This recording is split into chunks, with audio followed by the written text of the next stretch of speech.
It always begins quietly, long before anyone can point to a specific event or moment, and this chapter opens inside that unsettling silence, the place where awareness whispers before words exist. People everywhere are beginning to feel something, a subtle but undeniable shift pressing against the edges of their daily lives, like a pressure drop before a storm. You see it in their eyes, hear it in their voices, feel it in the atmosphere that hangs over crowded streets and empty rooms alike.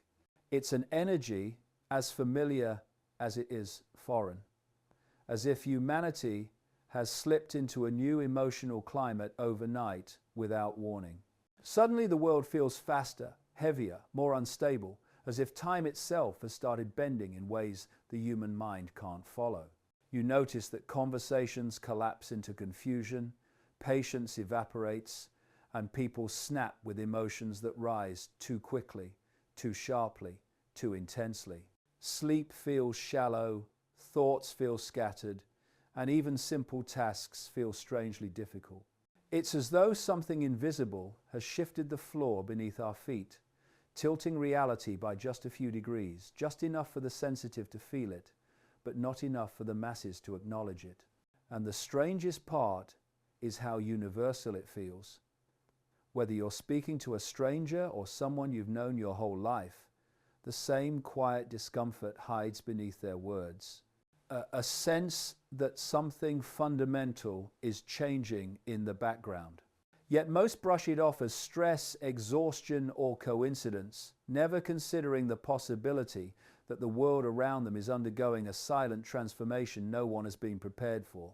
This chapter symbolically explores that hidden shift, the moment when the collective emotional field of humanity begins to tremble with a frequency that doesn't match the past. It's not fear, not exactly, it's anticipation mixed with uncertainty. The feeling you get when the air grows still before lightning strikes. You sense that something is forming, gathering, building, and even though you can't identify it yet, you know you're standing at the edge of a moment that will divide before from after. And while most continue walking through life unaware, those who pay attention feel the truth rising within them. Something has begun. Something deep, unseen, and unstoppable. And the world you woke up in yesterday is not the world you are living in today. Once you feel the shift humming beneath the surface, the next thing you notice is far more haunting. The unmistakable return of patterns humanity thought it had left behind. Patterns that rise from the past, like old ghosts stepping back into the present.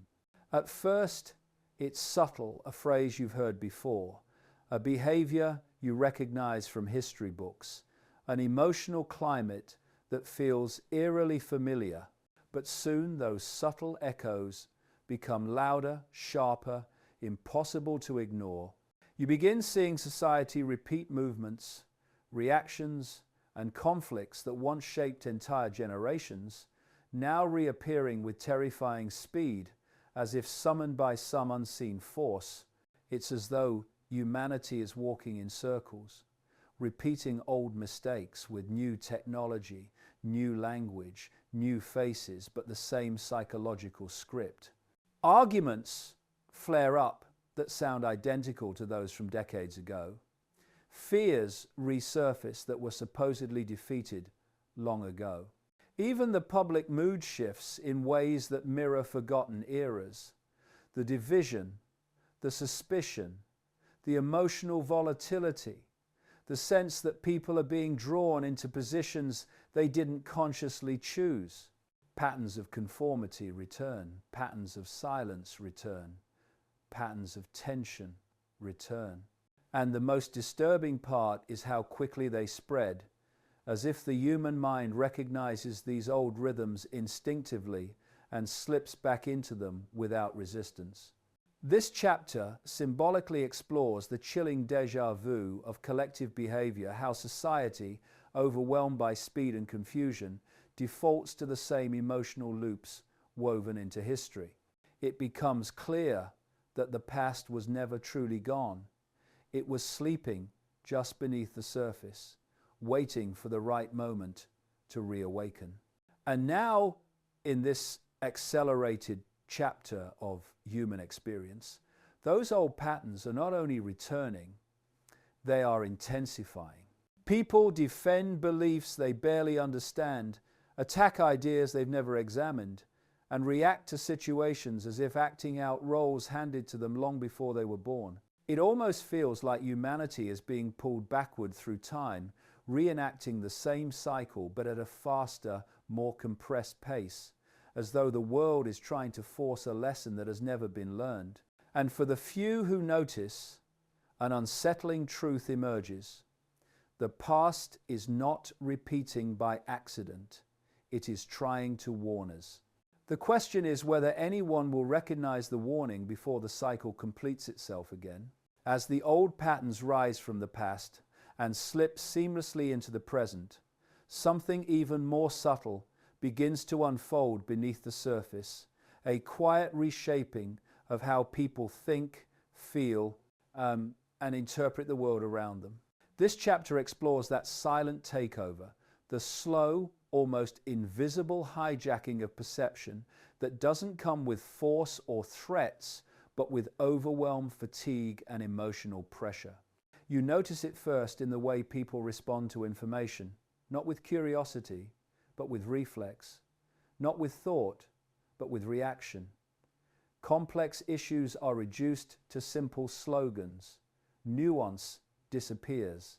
People speak in prepackaged lines that sound less like their own ideas and more like echoes of something they've absorbed without realizing it.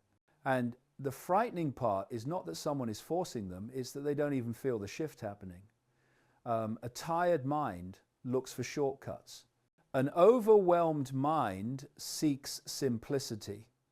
A frightened mind accepts the easiest explanation, and in those tiny concessions, those small compromises, perception begins to bend, not dramatically, not all at once, but slowly, quietly, one subtle adjustment at a time. Soon, people begin filtering their thoughts before they speak, softening their questions to avoid discomfort, aligning with whatever opinion feels safest in the moment. They don't even notice the boundaries closing in around them. They simply adapt to them, like water adjusting to the shape of its container. You see it in their hesitation, in the way their eyes flicker before they respond, as if checking some internal script. You see it in how quickly they dismiss anything unfamiliar, how defensive they become when a belief is questioned, how uncomfortable they are with silence because silence forces them to think, and thinking has become exhausting. This chapter symbolically examines how perception can be redirected without people ever losing their freedom, simply by shaping the environment that their thoughts grow in. When certain ideas are rewarded and others punished, people begin choosing the safer thoughts without realizing they've made a choice. When emotional pressure is constant, the mind seeks the path of least resistance. And when the world speeds up faster than the brain can process, people unconsciously surrender the responsibility of perception to whatever voice speaks the loudest. Yet in the middle of this mental fog, a few individuals begin to sense the distortion, a subtle feeling that their thoughts no longer feel entirely their own.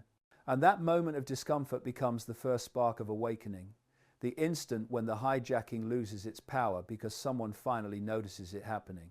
By the time perception begins quietly bending, something even more unsettling starts to appear at the edges of daily life. Small fractures in the world people assume is solid, tiny cracks where the illusion of normality struggles to hold itself together. At first, these cracks are easy to dismiss. A rule that changes overnight with no explanation. A contradiction everyone notices but pretends not to see. An event that feels staged, too perfect, too conveniently timed.